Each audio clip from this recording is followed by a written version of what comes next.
TJ, what are you doing? I'm making sure that I didn't leave any models, that I picked up all my models. Oh wait, you did that for me. Thank you very much, Lane, for tabling me in that 75-41 defeat of the sad little Mech. They are sad little Mech. They're very sad. They're very sad, and they'll be going back on the shelf. My brain hurts after that one. I read Mech beforehand. I went through all this stuff, and there's one conclusion I came to, especially with this list. They ain't got no stratagems. Yeah, well, a lot of your anti-infantry stratagems, aren't they?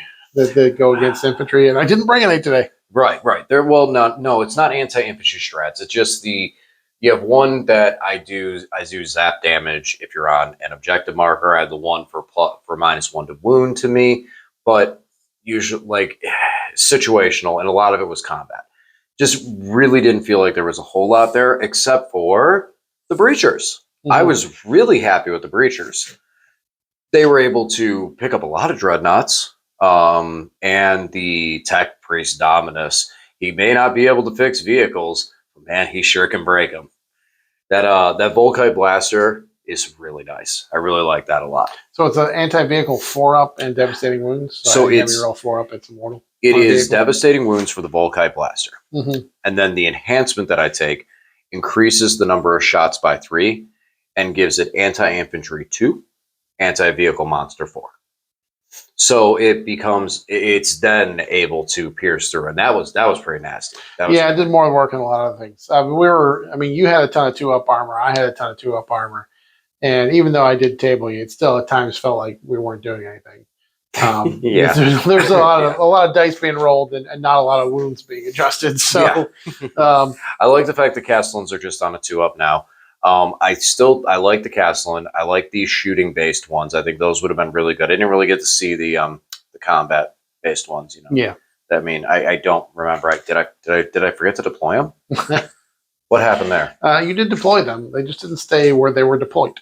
Oh, and why was that, Lane? Because I shot them. I killed things. Yes, you did. And speaking of killing things and doing damage and all that jazz. I want to go through real quick and kind of rank the dreads that you ran out of this, and which ones were kind of the biggest, the biggest and the bestest versus the smallest and the weakest, the grot levels. They're all pretty solid. Well, I'd have to say, my first opinion, I'll pick one of these that I think would be the absolute worst, was the ballista. Well, again, we're going into everything that's 2-up armor, and then shooting into your deployment zone, you're also reducing AP by 1. So even the AP3 lascans, they end up whiffing a lot. So they definitely failed a lot, but a lot of times I was shooting things that weren't Oath of Moment. But yeah, they were frustrating. They're only 170 points, but they need Oath of Moment, even though they're often re-rolling hits against non-Oath targets. So much of your stuff was T7, T9, I still needed 3s to wound, and sometimes the dice just go cold. So. Right, and with having how few of dice they actually get to throw, I would much rather have the Gatling Cannon Redemptor for the possibility of mortal wounds, mm-hmm. as opposed to the ballista. So I think the ballista was probably the absolute weakest of the dreads. Yeah, but the other thing is that it can hold that deployment zone objective and still contribute some, still shoot some. Still, in comparison, there's a lot of other things. I like your whirlwinds. Yeah. I like the whirlwinds a lot better. And now it's looking at the point. But this is an all dreadnought list, DJ. Don't tell me about whirlwinds. This is all dreadnought. I would take whirlwinds too. But in comparison to, could any of these possibly siphon in and see that? And honestly, now to go on the opposite end of who I thought was number 1, the Redemptors. That reducing damage is still, right now with this game, that reducing damage is huge. Yeah. And they are a little pricey at $225, but still real strong. They put out a lot of shots. They fight pretty well. Again, I was just disappointed. I overestimated multiple times how much damage I would do in combat because, again, all the power fists on the dreads are down to AP2, and you were all 2-up armor across the board, reducing in your deployment zone still. Mm-hmm. So it took a lot of work. And then the breachers and the in-ball, and then the breachers were -1 to wound because of my strat. And then the dominance that I learned halfway through the game. Oh, hey, I can poke you, and you lose a weapon skill. Mm-hmm. That's nice. And that's why I really like that. I like the breacher, I like the dominance, but I feel like a lot of it was anchored around the enhancement. And if I don't have all of that combination, and in another matchup, that combination is going to be a lot easier to pick up off the table. Yeah. Like this was just so happened to be, especially with you doing flat 3 damage. So when I feel no pain, the feel no pain, 5-0 feel no pain on a 3 wound model, there's so much flat 3 damage or D6 damage, really made those made the breachers really durable. It took me all game to kill them. So the Brutalis, how'd you feel about that? I'm kind of neutral on it. I mean, it just kind of went across the table. The multi-melt on that thing, it's surprisingly the firepower on that thing is where it's at. it just has the multi-melt. It's a twin link multi-melta, so it only gets 2 shots. It does get to re-roll its wounds, but yeah, it's a strange bird. Again, it's 220. I don't think it's worth the 220. I would rather take Redemptors, I think. I'd have to agree. That gun is rough, but man, it was still like it was pretty brutal running across the field. Like it just it's still a scary threat. He's got big old claws. You know, he's coming at you with big old claws. You're going to be a little scared of him.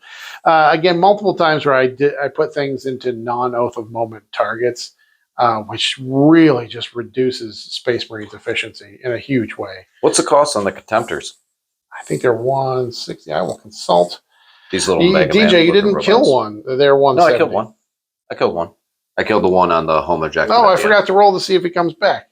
Give me a die.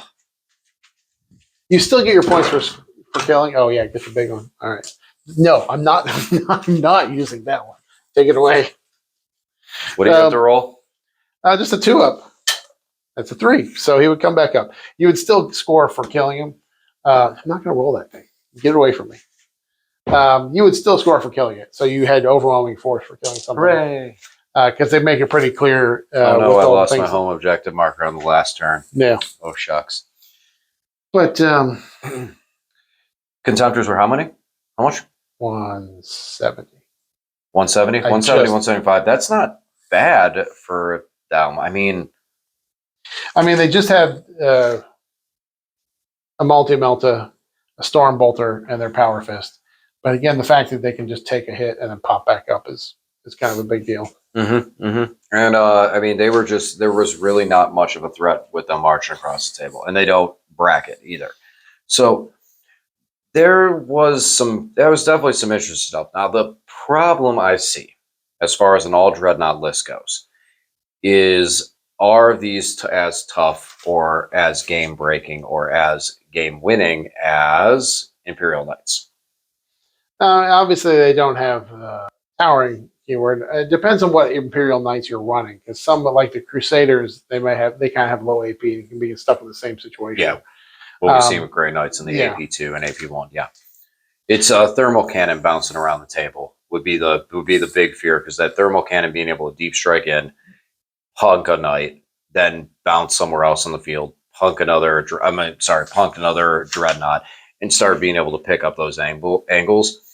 You have some guns that can do damage, but once we get into that toughness 12 category, then some of those weapons start, like your Gatling goes to 6s, does it not? Mm-hmm. So and multi-meltas are only strike 9, so they need 5. So again, Space Marines absolutely need Oath of Moment to be working in order to do a lot of damage. I agree, and especially seeing that, because like you said, there was multiple times you would shoot at you would pick your Oath of Moment target, and that target was dead. But then you pick the non-Oath of Moment target and shoot at that, and you might scrape it a little bit. Yeah, and 3's to hit, and then even if it's 3's to wound, and then your invuln save or your 4-ups because you've got 2-up armor or whatever it may be, it doesn't not a whole lot gets through. How about your armory? What do you? You thought the breachers were the I thought the breachers were the bee's knees. I thought the disintegrators, the Scorpius disintegrators, were kind of useless. Yeah, I was really strongly disappointed in them. Too swingy. With that ballistic skill 4 was really way too swingy. Yeah. Even with the Belarus cannon, and I rolled really bad with the number of shots on that thing. But even so, I don't think it was really going to do it. The most impressive thing about it was honestly the Cognis Stubbers and how much volume of shooting was out of that. But I honestly would have rather had like a Dune Crawler to punch you with that, and just had the spider walkers just be able to put straight shot damage downfield. I feel like that would have been better, especially into this matchup, and it's been better into some of the targets I was shooting at to actually get some damage to stick. Castling robots are super, super overpriced. Really, really, they are. I can maybe see some justification behind the shooting Castellans. The only issue is that in order to get the damage that I had on the guns coming off of them and the firepower on them, I still need the Data Smith, and I needed that enhancement to get the sustained sixes or the sustained hits one on those. So there's a lot of factors into that. I feel like if that was a bit cheaper, that one would have been better. The punchy robots, I mean, all jokes. Well, the shooty ones though, they take advantage of staying in your deployment zone and getting the reducing incoming AP, because it's a big unit. They can kind of spread out, and if someone tries to shoot them, you're probably going to get cover from some direction. So they were very hard to shoot. Like I put both ballistic dreadnoughts into it once or twice, and just did nothing because you were still getting wait. I did a mortal wound to you. Yeah, I did more damage my to me. My favorite ability in the game. Oh, did you keep a tally? We didn't keep a tally. No, I was going to, but it wasn't as many because you was probably annihilated the punchy ones. 3 to 5. I didn't get a chance to really see the punchy ones in action. What concerns me with the punchy ones is the dragoons. Oh, they were your least valuable. They really whiffed. Yes. Yes. So the dragoons had the advantage in this game because they are anti-walker 2-up, not anti-vehicle, not anti-monster, anti-walker. They still totally whiffed when they charged into the contemptors. It's that weapon skill 4. Like I'm gonna sit down and search through it. Please let me know in the comment section if there's where I'm missing that. But no, I can deal with the AP2, but it's where is the extra, like get me to a 3 to hit or give me sustained 5s or something. Like I don't like that 4s to hit was huge. And it really, really hurt me not being able to get the hits on through, because then I could have at least, again, anti-walkered it and done enough wounds to you to pick up a contemptor. Now, again, there's 2 times that I got pretty greedy in this game, and I probably shouldn't have. Yeah. Once was with the breachers on the flank, where I should have just picked up the dreadnought and continued to move out through it. Hindsight, seeing how defensive I was, I definitely should have just put everything into that dreadnought right in front of me, let you reduce the damage, and drop me down to like 2 wounds left on it, and then charge in and chip damage it away. I was way too... I overestimated how much I was going to be able to do in combat, since I took the hydraulic claw and not the arc claw, which would have been anti-vehicle close combat weapon. But I thought the strength 8 with the 3 damage was going to be better. Half a dozen, I don't know. Like it's iffy because of the number of attacks, the strength. I don't know, but didn't do it. I overestimated that, so that was rough. And then with the dragoons, I should have honestly just ran right into one contemptor and just hit it with everything. Hit it with the tank shock, hit it with all the damage. Again, I overestimated the anti-vehicle 2-up and was like, oh, well, as long as I hit 1-6, then I'm going to get 2 attacks back. So that should be fine. No, it wasn't. Not especially when I think out of all 3 of them, I rolled maybe 2 6s in there. Yeah. So I really, and then those 2 6s, yes, they made up for the misses, all the rest of them. Yeah. It was like 1-6. 3 misses. Okay, I got 3 hits, I guess. Well, that's cool. And then only wound with 2. I think I rolled a little above average on my saves too, because at AP2 I was making 4-up saves, and I think I made 3 out of 4 each time I had to roll. You did get very, very hot in there, but I did separate the attacks way too much. Like I was like really trying to. I thought 2 of them would be enough to kill one, and I could damage the other. And what I was trying to do, and I mean, granted now, in the opposite spectrum of things, if I rolled hot on one dragoon, and that one dragoon was part of the 4-pack and was able to pick up 1 contemptor or make you roll for it, then that extra damage off it would have been a bad play. Same over here. If I was able to pick up that guy, which honestly that was never going to happen, Right. Hindsight, that was never going to happen. But if I did pick up the Redemptor, even though these guys would have had full health, I could have been taking them out one at a time in the following turns because that Tech Priest was actually, he was the biggest threat, honestly, to your Dreadnoughts was the Tech Priest, the Breachers, but mostly the Tech Priest Dominus. That Volkite Blaster was insane. And yeah, that did a was lot of work. Yeah, so, I mean, for what the cost of the Scorpius tanks were, I honestly would rank the Scorpius tanks lower than the Dragoons. I would give the Dragoons a second chance. A lot of reasons because the Dragoons have that very wide base size, as well as their speed, as well as access to the beat. Since they're Skitarii, they can get that 4-up invuln.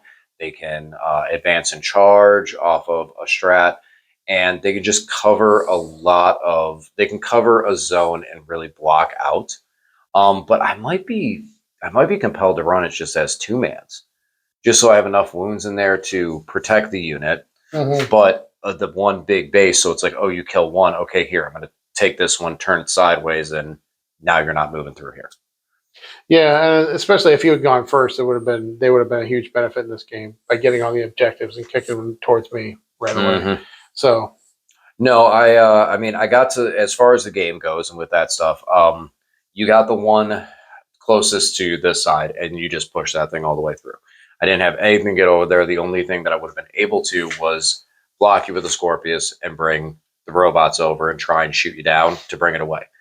Obviously, that didn't plan out, especially as Scorpius died, and then you got in there and held my Castellan on my objective.